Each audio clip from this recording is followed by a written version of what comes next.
নমস্কাৰ বন্ধুসকল, স্বাগতম জনাইছো অন্য এটা গুৰুত্বপূৰ্ণ ভিডিঅ'লৈ। আমি আলোচনা কৰি আছিলোঁ এছএছ second year history common 2 mark question answer for 2025। হয়, অলৰেডি আমি পাৰ্ট 1 ভিডিঅ' বনাইছোঁ। যদি তোমালোকে পাৰ্ট 1 ভিডিঅ'টো চোৱা নাই তেনেহ'লে ডেছক্ৰিপশ্যনত লিংক থাকিব, তোমালোকে প্ৰথমে পাৰ্ট 1 ভিডিঅ'টো চাই লোৱা। আৰু এইটো পাৰ্ট 2 ভিডিঅ' হয়। পাৰ্ট 1 ভিডিঅ'ত যিখিনি কুৱেশ্যন এনচাৰ ৰৈ গৈছিল, বাকী কুৱেশ্যন এনচাৰবোৰ এই পাৰ্ট 2ত আলোচনা কৰিম। যদি চেনেলটো ছাবস্ক্ৰাইব কৰা নাই তেনেহ'লে চেনেলটো ছাবস্ক্ৰাইব কৰি লোৱা আৰু লগতে বেল আইকনটো প্ৰেছ কৰি অল কৰি লোৱা। আৰম্ভ কৰোঁ আমি পাৰ্ট 1 ভিডিঅ'ত কুৱেশ্যন নম্বৰ 1ৰ পৰা কুৱেশ্যন নম্বৰ 34 লৈ আলোচনা কৰিছোঁ। এতিয়া কুৱেশ্যন নম্বৰ 35ৰ পৰা যিমানবোৰ কুৱেশ্যন এনচাৰ আছে এই ভিডিঅ'টোত আলোচনা কৰিম। তো 35 নম্বৰ কুৱেশ্যনটো চোৱা, বিজয়নগৰ ভ্ৰমণ কৰা দুজন বিদেশী পৰ্যটকৰ নাম লিখা। অতি গুৰুত্বপূৰ্ণ প্ৰশ্ন। ইয়াৰ উত্তৰটো হ'ব বিজয়নগৰ ভ্ৰমণ কৰা দুজন বিদেশী পৰ্যটকৰ নাম হৈছে ইটালীৰ নিকল কণ্টি আৰু পাৰ্চৰ আব্দুল ৰাজা। কোন আছিল? ইটালীৰ নিকল কণ্টি আৰু পাৰ্চিয়াৰ কোন আছিল? আব্দুল ৰাজা। অ'কে, নেক্সট কুৱেশ্যন 36 নম্বৰ কুৱেশ্যনটো চোৱা, বিজয়নগৰ শাসন কৰা ৰাজবংশ কেইটাৰ নাম লিখা। অতি গুৰুত্বপূৰ্ণ প্ৰশ্ন, যদিও অহা নাই কিন্তু আহি যাব পাৰে 2 নম্বৰৰ কাৰণে। বিজয়নগৰ শাসন কৰা ৰাজবংশ কেইটাৰ নাম হ'ল, চোৱা, সংগম বংশ, তাৰপিছত চালুভা বংশ, তাৰপিছত তুলুভা বংশ আৰু অৰবিন্দ বংশ। মনত থাকিব, সংগম বংশ, চালুভা বংশ, তুলুভা বংশ আৰু অৰবিন্দ বংশ। নেক্সট কুৱেশ্যন নম্বৰ 37টো চোৱা, কিমান খ্ৰীষ্টাব্দত আৰু কোনে হাম্পি চহৰ ধ্বংস সবিশেষ আৱিষ্কাৰ কৰিছিল? যি ধ্বংস হোৱা সবিশেষ আছিল সেইবোৰ আৱিষ্কাৰ কৰিছিল। ইয়াৰ উত্তৰটো চোৱা, 1800 খ্ৰীষ্টাব্দত পুৰাতত্ত্ববিদ কাৰ্নেল কালিন মেকেঞ্জিয়ে হাম্পি চহৰৰ ধ্বংস সবিশেষ আৱিষ্কাৰ কৰিছিল। মনত থাকিব, কোনে আৱিষ্কাৰ কৰিছিল? পুৰাতত্ত্ববিদ কাৰ্নেল কালিন মেকেঞ্জিয়ে। কিমান চনত? 1800 খ্ৰীষ্টাব্দত। নেক্সট কুৱেশ্যন আগবাঢ়ো। কুৱেশ্যন নম্বৰ 38টো চোৱা, কি উৎসৰ পৰা আমি বিজয়নগৰৰ ৰাজ্যৰ বিষয়ে জানিব পাৰোঁ? কি উৎসৰ পৰা আমি বিজয়নগৰ যি আছিল তাৰ ৰাজ্যৰ বিষয়ে আমি জানিব পাৰোঁ? ইয়াৰ উত্তৰটো চোৱা, তলত উল্লেখ কৰা উৎসবোৰৰ পৰা আমি বিজয়নগৰৰ ৰাজ্যৰ বিষয়ে জানিব পাৰোঁ। এই উৎসবোৰ হ'ল, প্ৰথম ক নম্বৰটো হ'ল প্ৰত্নতাত্ত্বিক সমল। যি প্ৰত্নতাত্ত্বিক সমলবোৰ আছে তাৰ পৰা জানিব পাৰোঁ। তাৰপিছত শিলালিপিবোৰ, তাৰপিছত তাম আৰু শিলৰ ফলিবোৰ, তাম আৰু শিলৰ ফলিত বহুত কিবা কিবি লিখা আছিল, হয় নে, বিজয়নগৰৰ বিষয়ে, তো তাৰ পৰা আমি জানিব পাৰোঁ। আৰু বিদেশী লোকসকলৰ ভ্ৰমণ বৃত্তান্ত, যি বিদেশী লোকসকল আছিল তেওঁলোকে বিভিন্ন ধৰণৰ টোকা লিখি গৈছিল, তাৰ পৰা আমি বিজয়নগৰ ৰাজ্যৰ বিষয়ে জানিব পাৰোঁ। তাৰ লগতে তামিল, তেলেগু আৰু সংস্কৃত সাহিত্যৰ পৰা আমি জানিব পাৰোঁ। অ'কে, তো তোমালোকে গোটেইকেইটা উত্তৰ চাই ল'ব পাৰা, কিহৰ পৰা আমি, কোন উৎসৰ পৰা আমি বিজয়নগৰ ৰাজ্যৰ বিষয়ে জানিব পাৰোঁ। নেক্সট কুৱেশ্যন নম্বৰ 39টো চোৱা, কিয় মোগল ৰাজ বিষয়াসকলে কৃষি প্ৰধান সমাজখন নিজৰ নিয়ন্ত্ৰণ ৰাখিবলৈ বিচাৰিছিল? কিয় মোগল ৰাজ বিষয়াসকলে কৃষি প্ৰধান সমাজ নিজৰ নিয়ন্ত্ৰণত ৰাখিবলৈ বিচাৰিছিল? উত্তৰটো চোৱা, মোগল যুগৰ অৰ্থনীতিৰ মেৰুদণ্ড আছিল ভূমি, ৰাজহ আৰু কৃষি। হয়, মোগল যুগৰ অৰ্থনীতিৰ মেৰুদণ্ড কি আছিল হ'ল ভূমি, ৰাজহ আৰু কৃষি। সেইকাৰণে মোগল ৰাজহ বিষয়াসকলে কৃষি সমাজখন নিজৰ নিয়ন্ত্ৰণত ৰাখিবলৈ বিচাৰিছিল। বুজি পাইছা? নেক্সট কুৱেশ্যন নম্বৰ 40টো চোৱা, মোগল যুগত বেছিকৈ খেতি কৰা শস্যসমূহ কি আছিল? যিহেতু মোগল যুগৰ কৃষিৰ কথা আহিছে, তেনেহ'লে এইটোও জানি থৈ দিবা যে কি খেতি কৰা হৈছিল। ইয়াৰ উত্তৰটো চোৱা, মোগল যুগত বেছিকৈ খেতি কৰা শস্যসমূহ হ'ল ধান, মাহ আৰু ঘেঁহু। কি? ধান, মাহ আৰু ঘেঁহু। তোমালোকে মনতে কৰিব নালাগে, তোমালোকে জানাই ভাৰতবৰ্ষত যেতিয়াৰ পৰা কৃষি কৰা হৈছিল ধান, মাহ, ঘেঁহু এইবোৰে বেছিকে কৰা হৈছিল। অ'কে, নেক্সট কুৱেশ্যন 41 নম্বৰ কুৱেশ্যনটো চোৱা, কানকুট আৰু ৰাটাই পদ্ধতিৰ বিষয়ে লিখা। চোৱা, কানকুট হিন্দীত কান মানে হ'ল শস্য আৰু কুট মানে আন্দাজ আৰু ৰটাই মানে হ'ল ভাউলি। হয়, ইয়াত শস্য কাটি একে ঠাইতে জমা কৰা আৰু সেইবোৰ সকলো পক্ষৰ সন্মতি সাপেক্ষে বাট বতৰা কৰা। তো সেইটোৱে আছিল কানকুট আৰু ৰটাই। নেক্সট কুৱেশ্যন নম্বৰ 42টো চোৱা, পঞ্চায়তৰ মুখিয়ালসকলে সমাধা কৰা দুটা কাম উল্লেখ কৰা। তো পঞ্চায়ত মুখিয়ালসকলে সমাধা কৰা দুটা কাম উল্লেখ কৰিব দিছে। ইয়াৰ উত্তৰটো হ'ব, 1 নম্বৰটো হ'ব গাঁৱৰ আয় ব্যয়ৰ হিচাপ তদাতৰ কৰা, আৰু 2 নম্বৰটো হ'ল গাঁৱত বাস কৰা বিভিন্ন জাতিসমূহৰ নিজস্ব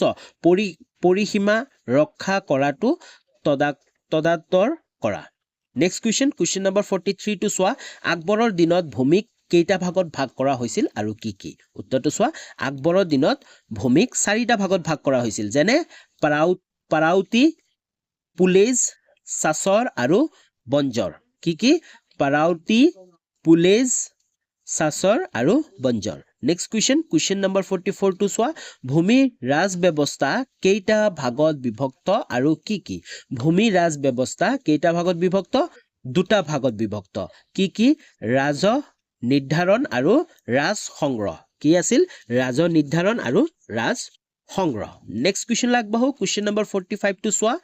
পানিপথৰ যুদ্ধ কেতিয়া আৰু কাৰ মাজত হৈছিল অতি গুৰুত্বপূৰ্ণ প্ৰশ্ন পানিপথৰ যুদ্ধ কেতিয়া আৰু কাৰ মাজত হৈছিল ইয়াৰ উত্তৰটো চোৱা 1526 খ্ৰীষ্টাব্দত ইব্ৰাহিম লোডি আৰু মোগল সম্ৰাট আকবৰৰ মাজত পানিপথৰ যুদ্ধ হৈছিল বহুত ইম্পৰ্টেন্ট কুৱেশ্যন কেৱল তোমালোকৰ হাই সেকেন্ডাৰী হিষ্ট্ৰী বুলি নহয় বহু কেইটা কম্পিটিটিভ এক্সামতো আহে বহুবাৰ এই কুৱেশ্যনটো আহিছিল পানিপথৰ যুদ্ধ কেতিয়া হৈছিল আৰু কাৰ মাজত হৈছিল 1526 খ্ৰীষ্টাব্দত ইব্ৰাহিম লোডি আৰু মোগল সম্ৰাট আকবৰৰ মাজত পানিপথৰ যুদ্ধ হৈছিল নেক্সট কুৱেশ্যন 46 নম্বৰ কুৱেশ্যনটো চোৱা চিৰস্থায়ী বন্দোবস্ত প্ৰৱৰ্তন কৰা দুটা ইতিবাচক দিশৰ বিষয়ে লিখা চিৰস্থায়ী বন্দোবস্ত প্ৰৱৰ্তন কৰা দুটা ইতিবাচক দিশ হ'ল ক নম্বৰ এই ব্যৱস্থা জমিদাৰসকলে মাটিৰ উৎপাদনশীলতা বৃদ্ধিৰ গুৰুত্ব দিলে কাৰণ অতিৰিক্ত ৰাজহ সংগ্ৰহ কৰিব পাৰিলে নিজৰে লাভ তো এইটো আছিল তাৰপিছত খ নম্বৰটো আছিল জমিদাৰসকল মাটিৰ মালিক ৰূপে স্বীকৃত হোৱা তেওঁলোক চৰকাৰৰ প্ৰতি কৃতজ্ঞ হৈ থাকিল এইদৰে দেখাত এটা ধনী শ্ৰেণীৰ অনুগত্য লাভ কৰিবলৈ কোম্পানীৰ চৰকাৰ সক্ষম হ'ল বুজি পাইছা নেক্সট কুৱেশ্যন লাগবাহু কুৱেশ্যন নম্বৰ 47 টো চোৱা পঞ্চম প্ৰতিবেদন কাক কোৱা হৈছিল উত্তৰটো চোৱা ভাৰতত ইষ্ট ইণ্ডিয়া কোম্পানীৰ প্ৰশাসন আৰু কাৰ্যক্ৰমৰ সম্পৰ্কত দাখিল কৰা প্ৰতিবেদন পঞ্চম প্ৰতিবেদন বুলি কোৱা হৈছিল ওকে নেক্সট কুৱেশ্যন 48 নম্বৰ কুৱেশ্যনটো চোৱা কোনে আৰু কোন চনত বংগদেশত চিৰস্থায়ী বন্দোবস্ত প্ৰৱৰ্তন কৰিছিল কোনে আৰু কোন চনত বংগদেশত চিৰস্থায়ী বন্দোবস্ত প্ৰৱৰ্তন কৰে ইয়াৰ উত্তৰটো হ'ব লৰ্ড কৰ্ণৱালিছে 1793 চনত বংগ বিহাৰ আৰু উৰিষ্যাত চিৰস্থায়ী বন্দোবস্ত প্ৰৱৰ্তন কৰিছিল মনত ৰাখিবা কোনে কৰিছিল লৰ্ড কৰ্ণৱালিছে 1793 চনত ওকে ক'ত কৰিছিল এটো মন ৰাখিবা বংগ বিহাৰ আৰু উৰিষ্যাত চিৰস্থায়ী বন্দোবস্ত প্ৰৱৰ্তন কৰিছিল নেক্সট কুৱেশ্যন নম্বৰ 49 টো চোৱা ৰেগুলেটিং বা নিয়ন্ত্ৰণকাৰী আইন কি আছিল অতি ইম্পৰ্টেন্ট প্ৰশ্ন ইয়াৰ উত্তৰটো চোৱা ৰেগুলেটিং বা নিয়ন্ত্ৰণকাৰী আইন ইংৰাজসকলে 1773 চনত প্ৰণয়ন কৰিছিল কেতিয়া কৰিছিল ইংৰাজসকলে কৰিছিল 1773 চনত প্ৰণয়ন কৰিছিল ইষ্ট ইণ্ডিয়া কোম্পানীৰ কাম-কাজবোৰ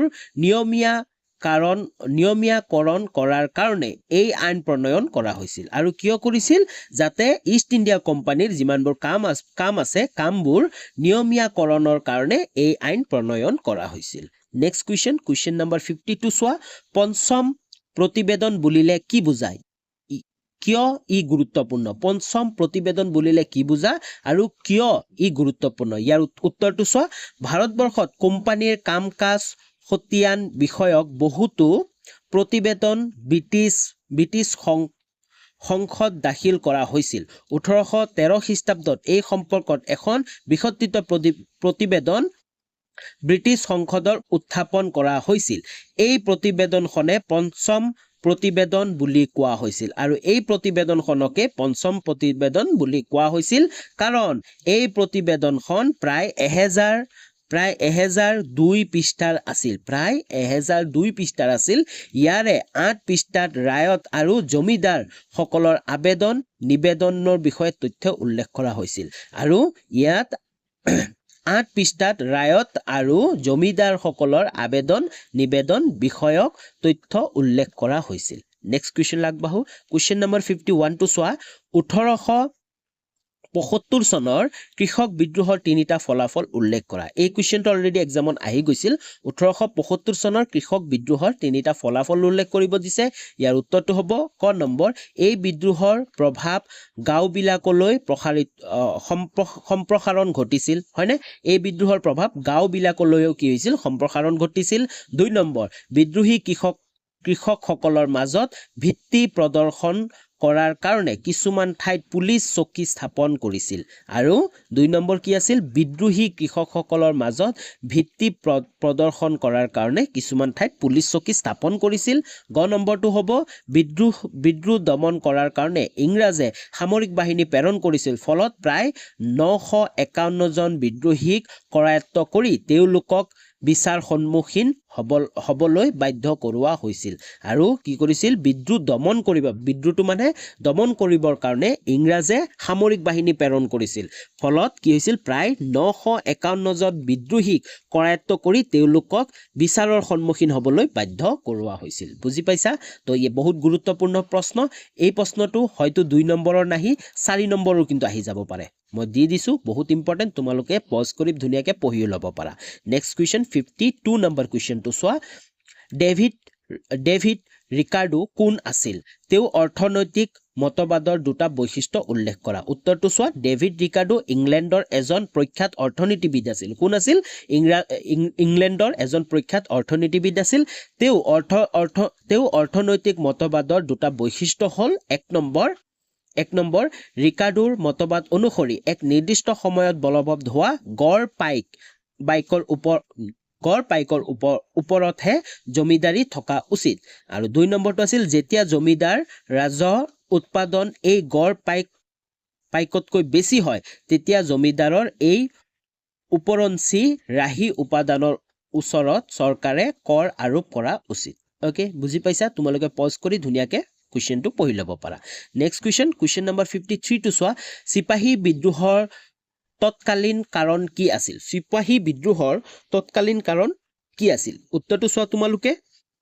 চিপাহী বিদ্ৰোহৰ তৎকালীন কাৰণ হ'ল এনফিল্ড ৰাইফল ব্যৱহাৰ কি আছিল যি এনফিল্ড ৰাইফল ব্যৱহাৰ আছিল তাৰে মেইন কাৰণ আছিল চিপাহী বিদ্ৰোহৰ তৎকালীন কাৰণ ৰাইফলটো ব্যৱহাৰ কৰোঁতে তাৰ যোনটো কাৰ্টিজটো আছিল তো মুখেৰে কামৰি চৰ্বিখনা মূৰটো এৰুৱাই বন্দুকত লগাব লাগিছিল আৰু যি এইটো ৰাইফল আছিল ৰাইফলৰ যোনটো কাৰ্টুজটো আছিল সেইটো মুখেৰে কামৰি চৰ্বিখনা মূৰটো এৰুৱাই বন্দুকত লগাব লাগিছিল ভাৰতীয় চিপাহীসকলৰ মাজত প্ৰচাৰ হ'ল যে কাৰ্টিজবোৰ সানি থোৱা চৰ্বিবোৰ গৰু আৰু গাহৰিৰ যেতিয়া ভাৰতীয় যিমানবোৰ চিপাহীসকল আছিল তেওঁলোকৰ মাজত প্ৰচাৰ হ'ল যে যিবোৰ কাৰ্টুজ আছে অথবা কাৰ্টিজ আছে সেইবোৰ কি গৰু আৰু গাহৰিৰ চৰ্বিৰহে ইয়াৰ দ্বাৰা চিপাহীসকলে তেওঁলোকৰ ধৰ্মৰ আঘাত দিয়া বুলি অনুভৱ কৰিছিল আৰু ইয়াৰ পৰা কি হৈছিল চিপাহীসকলে তেওঁলোকৰ যোনটো ধৰ্ম আছিল ধৰ্মত আঘাত দিয়া কাৰণ মুছলমানে জানো গাহৰিৰ হেৰি কৰিব আৰু হিন্দুৱে জানে গৰুৰ হেৰি কৰিব তো তাৰ কাৰণে চিপাহীসকলৰ মাজত কি হৈছিল বিদ্ৰোহৰ সৃষ্টি হৈছিল বুজি পাইছা নেক্সট কুৱেশ্যন নম্বৰ 54 টো চোৱা চিপাহী বিদ্ৰোহত ভাগ লোৱা কেইজনমান ধৰ্মীয় নেতাৰ নাম লিখা আৰু এই চিপাহী বিদ্ৰোহত ভাগ লোৱা কেইজনমান ধৰ্মীয় নেতাৰ নাম লিখিব দিছে কি ঠিক তোমালোকৰ দুজন লিখিব আহিব পাৰে তো তোমালোকে চাই লোৱা চিপাহী বিদ্ৰোহত ভাগ লোৱা কেইজনমান ধৰ্মীয় নেতা হ'ল শাহমল গনু উত্তৰ প্ৰদেশৰ ফৈজাবাদ উল্লাহ শাহ আদি তো এইসকল আছিল চিপাহী বিদ্ৰোহৰ অংশগ্ৰহণ কৰা ধৰ্মীয় নেতা দেই বহুত আছে কিন্তু চিপাহী বিদ্ৰোহৰ অংশগ্ৰহণ কৰা বহু কেইজন আছে কিন্তু ধৰ্মীয় নেতা বুলি কৈছে তো তাৰ কাৰণে এই কেইজন নেক্সট কুৱেশ্যন 55 নম্বৰ কুৱেশ্যনটো চোৱা কেতিয়া আৰু কোন সহযোগীৰ সৈতে মণিৰাম দেৱানক ফাঁচি দিয়া হৈছিল অতি গুৰুত্বপূৰ্ণ প্ৰশ্ন অসম ইতিহাসৰ পৰা যদি আহে এই কুৱেশ্যনটো আহা অতিকৈ ইম্পৰ্টেণ্ট হয় তো চোৱা 1858 চনৰ 26 ফেব্ৰুৱাৰী তাৰিখে সহযোগী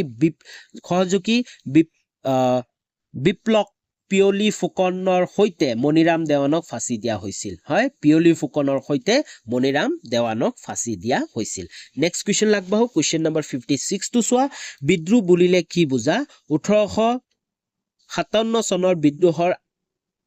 আধাৰত ইয়াৰ ব্যাখ্যা আগবঢ়োৱা অতি গুৰুত্বপূৰ্ণ প্ৰশ্ন 4 নম্বৰৰো আহি যাব পাৰে তো বিদ্ৰোহ বুলিলে কি বুজা চোৱা বিদ্ৰোহ প্ৰতিষ্ঠিত কৰ্তৃপক্ষ ক্ষমতাৰ বিৰুদ্ধে জনসাধাৰণে কৰা বিদ্ৰোহ আৰু দুয়োটা শব্দ সমৰ্থক শব্দৰূপে ব্যৱহাৰ কৰিব পাৰি তাৰপিছত 1857 চনত বিদ্ৰোহৰ প্ৰসংগ বিদ্ৰোহ শব্দটোৱে প্ৰাথমিক ৰূপত অসামৰিক লোক কৃষক জমিদাৰ সকলৰ উত্থানৰ বুজাইছিল আনহাতে সেনাদ্ৰোহে চিপাহীসকলৰ দ্ৰোহক বুজাইছিল নেক্সট তাৰপিছত চোৱা 57 নম্বৰ কুৱেশ্যনটো চোৱা চিপাহী বিদ্ৰোহ সংঘটিত হোৱা কেইখনমান মুখ্য চহৰৰ নাম উল্লেখ কৰা যদিও এই কুৱেশ্যনটো আহা নাছিল কিন্তু এই কুৱেশ্যনটো তোমালোকৰ যি মেপ আঁকিব আহে এই মেপতো কিন্তু বহুৱাব দিয়ে চোৱা তাৰ কাৰণে মই কুৱেশ্যনটো এড কৰি দিছো চিপাহী বিদ্ৰোহ সংঘটিত হোৱা কেইখনমান মুখ্য চহৰ হ'ল দিল্লী বেৰেলী কানপুৰ লক্ষ্ণৌ আজমগড় ঝান্সী সাহাৰানপুৰ কলিকতা ঠাইবোৰ ওকে তো এইকেইটা আছিল চিপাহী বিদ্ৰোহ সংঘটিত হোৱা মুখ্য চহৰসমূহ নেক্সট কুৱেশ্যন 58 নম্বৰ কুৱেশ্যনটো চোৱা 1857 চনৰ ব্ৰিটিছক ফাঁচি দিয়া অসমৰ বিদ্ৰোহী দুগৰাকীৰ নাম উল্লেখ কৰা অলৰেডি আমি আলোচনা কৰিছো হয়নে মণিৰাম দেৱান আৰু পিয়লি ফুকন নেক্সট কুৱেশ্যন অসহযোগ মানে কি বুজা অতি গুৰুত্বপূৰ্ণ অসহযোগ মানে কি বুজা হয়তো 1 নম্বৰৰ আহি যাব পাৰে নাইবা 2 নম্বৰ প্ৰশ্নটো এড কৰি দিব পাৰে চোৱা ইংৰাজৰ লগত সকলো ধৰণৰ কাম কাজৰ সহযোগ কৰাই আছিল অসহযোগ নীতি বা অসহযোগ আন্দোলনৰ প্ৰধান বৈশিষ্ট্য হয় ইংৰাজৰ লগত সকলো ধৰণৰ কাম কাজত অসহযোগ কৰাই আছিল মানে তেওঁলোকৰ সকলো ধৰণৰ যিমান কাম কাজ আছে সেই কাম কাজৰ সিহঁতৰ অংশ নোলোৱা হয় অসহযোগ কৰাই আছিল অসহযোগ নীতি বা অসহযোগ আন্দোলনৰ প্ৰধান বৈশিষ্ট্য বুজি পাইছা নেক্সট কুৱেশ্যন 60 নম্বৰ কুৱেশ্যনটো চোৱা খিলাফত আন্দোলনৰ প্ৰধান নেতা দুজনৰ নাম লিখা অতি গুৰুত্বপূৰ্ণ প্ৰশ্ন উত্তৰটো চোৱা এই দুজন নেতা হ'ল মহম্মদ আলী আৰু শৌকত আলী কোন আছিল মহম্মদ আলী আৰু Shaukat Ali next question 61 number কুৱেশ্যনটো চোৱা ইংলেণ্ডৰ মন্ত্ৰীসভা পৰিৱৰ্তন দুটা ফলাফল উল্লেখ কৰা উত্তৰটো চোৱা প্ৰথমটো কি হ'ব বনোৱা দলৰ নেতা চি আৰ অটলি ভাৰতৰ স্বাধীনতাৰ প্ৰতি সহানুভূতিশীল আছিল আৰু 2 নম্বৰ তেওঁ ক্ষমতালৈ আহিয়ে ভাৰতবৰ্ষৰ স্বাধীনতা প্ৰদান কৰাৰ ঘোষণা কৰিছিল ওকে তো বহুত গুৰুত্বপূৰ্ণ প্ৰশ্ন নেক্সট কুৱেশ্যন 62 নম্বৰ কুৱেশ্যনটো চোৱা ৰাওলাট আইনৰ বিৰুদ্ধে পঞ্জাৱত কিয় প্ৰতিবাদ হৈছিল ৰাওলাট যি আইনটো আছে এই আইনৰ বিৰুদ্ধে পঞ্জাৱত কিয় প্ৰতিবাদ হৈছিল অতি গুৰুত্বপূৰ্ণ প্ৰশ্ন নাইবা ৰাওলাট আইনৰ বিৰুদ্ধে কিয় প্ৰতিবাদ হৈছিল সেই বুলিও আহিব পাৰে উত্তৰটো চোৱা ৰাওলাট আইনৰ বিৰুদ্ধে পঞ্জাৱৰ জনসাধাৰণ তীব্ৰ প্ৰতিবাদ জনাইছিল কাৰণ প্ৰথম বিশ্বযুদ্ধৰ সময়ত পঞ্জাৱৰ বহুতো সৈন্যই ইংৰাজৰ পক্ষ গ্ৰহণ কৰি যুদ্ধৰ বহুতো ত্যাগ স্বীকাৰ কৰিছিল এনে কাৰ্যৰ ফলত পঞ্জাৱৰ জনসাধাৰণে বঁটা বাহন পোৱাৰ বিপৰীতে ইংৰাজে কুখ্যাত ৰাওলাট আইন পঞ্জাৱ জনসাধাৰণৰ ওপৰত জাপি দিছিল এনে কাৰ্যত পঞ্জাৱ জনসাধাৰণক ইংৰাজৰ বিৰুদ্ধে ক্ষুব্ধ কৰি তুলিছিল বুজি পাইছা নেক্সট কুৱেশ্যন নম্বৰ 63 টো চোৱা ৰাওলাট আইন কি আছিল মই ক'লোৱে তোমালোকক এই কুৱেশ্যনটো অতি গুৰুত্বপূৰ্ণ কুৱেশ্যন তোমালোকে চাই যাবা ৰাওলাট আইন কি আছিল ভাৰতীয় জনসাধাৰণে এই আইন কিয় বিৰোধিতা কৰিছিল চোৱা ৰাওলাট ছাৰ সিডলি ৰাওলাট নেতৃত্বত অনুমোদন হোৱা এখন কুখ্যাত আইন 1919 চনৰ মাৰ্চত ভাৰতত প্ৰয়োগ কৰে আছিল কুখ্যাত ৰাওলাট আইন এই আইন প্ৰয়োগ কৰাৰ ফলত ভাৰতীয় মানুহৰ মাজত তীব্ৰ প্ৰতিক্ৰিয়া সৃষ্টি হৈছিল আৰু ইয়াৰ বিৰোধিতা কৰিছিল কাৰণ কিয় কৰিছিল এই আইনৰ দ্বাৰা ভাৰতীয় সংবাদপত্ৰৰ স্বাধীনতা হৰণ কৰা হৈছিল হয়নে যি সংবাদপত্ৰৰ স্বাধীনতা হৰণ কৰা হৈছিল তাৰ পিছত বিনা বিচাৰে মানুহক আটক জুৰিৰ সহায় নোলোৱাকৈ ৰাজনৈতিক অপৰাধী বিচাৰক ধৰা ৰখা হৈছিল তাৰ পিছত ওকে বুজি পাইছা তো কি কাৰণত আছিল এই আইনে যি সংবাদপত্ৰৰ স্বাধীনতা আছিল সেইটো নাইকিয়া কৰি দিছিল আৰু বিনা দোষত মানুহক আটক কৰা হৈছিল হয়নে এইটো আছিল ৰাওলাট আইন নেক্সট কুৱেশ্যন 64 নম্বৰ কুৱেশ্যনটো চোৱা খিলাফত আন্দোলনৰ দুটা লক্ষ্যৰ কথা উল্লেখ কৰা উত্তৰটো চোৱা খিলাফত আন্দোলনৰ দুটা লক্ষ্য হ'ব 1 নম্বৰ প্ৰথম বিশ্বযুদ্ধৰ পিছত ইংৰাজসকলে তুৰ্ক সাম্ৰাজ্যৰ প্ৰতি কৰা অপমানৰ প্ৰতিবাদ কৰা আৰু 6 নম্বৰটো আছে তুৰ্ক সাম্ৰাজ্যৰ অখণ্ডতা আৰু খলিফা সকলৰ সন্মান সুৰক্ষিত কৰি ৰখাৰ কাৰণে চৰকাৰৰ ওচৰত দাবী জনোৱা নেক্সট কুৱেশ্যন নম্বৰ 65 টো চোৱা অসহযোগ আন্দোলন সংগঠিত হোৱা দুটা কাৰণ লিখা অসহযোগ আন্দোলন কিয় সংগঠিত হৈছিল তাৰ দুটা কাৰণ লিখিব দিছে উত্তৰটো চোৱা গান্ধীজীৰ নেতৃত্বত হোৱা অসহযোগ আন্দোলনৰ দুটা কাৰণ হ'ল 1919 চনৰ অমানুষিক জালিয়ানাবাগৰ হত্যাকাণ্ডৰ প্ৰতিবাদ জনোৱা আৰু এই আন্দোলনৰ যোগেদি স্বৰাজী দাবী উত্থাপন কৰা নেক্সট কুৱেশ্যন নম্বৰ 66 টো চোৱা লাষ্ট কুৱেশ্যন হয় এইটো গান্ধীজীয়ে কিয় যঁতৰৰ ওপৰত গুৰুত্ব আৰোপ কৰিছিল হয় অতিকৈ গুৰুত্বপূৰ্ণ প্ৰশ্ন ইয়াৰ উত্তৰটো চোৱা গান্ধীজীয়ে যঁতৰ বা চক্ৰটোৰ মানৱ সমাজৰ প্ৰতীক হিচাপে গ্ৰহণ কৰিছিল হয় আৰু এই যোনটো যঁতৰ আছিল যঁতৰটো মানৱ সমাজৰ প্ৰতীক হিচাপে গ্ৰহণ কৰিছিল আৰু খ নম্বৰ আছিল যঁতৰৰ ব্যৱহাৰৰ দ্বাৰা সাধাৰণ মানুহে অতিৰিক্ত আয়ৰ থল থকা বুলি গান্ধীজীয়ে হাতে কামে দেখুৱাইছিল ওকে তো ইমানখিনি আছিল আশা কৰো তোমালোকে দুয়োটা ভিডিঅ' চাইছা যি পাৰ্ট 1 আছিল পাৰ্ট 1 টোও চাইছা আৰু পাৰ্ট 2 টোও চাইছা এই দুটা ভিডিঅ'ৰ পৰা তোমালোকৰ বহুখিনি হেল্পফুল হ'ব আশা কৰো তোমালোকে ৰিভিজন হিচাপে লৈ গোটেইকেইটা প্ৰশ্ন চাই যোৱা যোনকেইটা নাজানা যিমানখিনি পঢ়িছা আৰু যোনকেইটা নাজানা এই ভিডিঅ'ত যদি তোমালোকে দেখা পাইছা তেনেহ'লে তোমালোকে ভিডিঅ' কুৱেশ্যন এনসাৰ গিটা ভাল ধৰণে চাই যোৱা ওকে তো তোমালোকৰ এক্সাম ভালে যাওক তাকে আশা কৰো পুনৰ লগ পাম নতুন এটা ভিডিঅ' লৈ তেতিয়ালৈ বাই বাই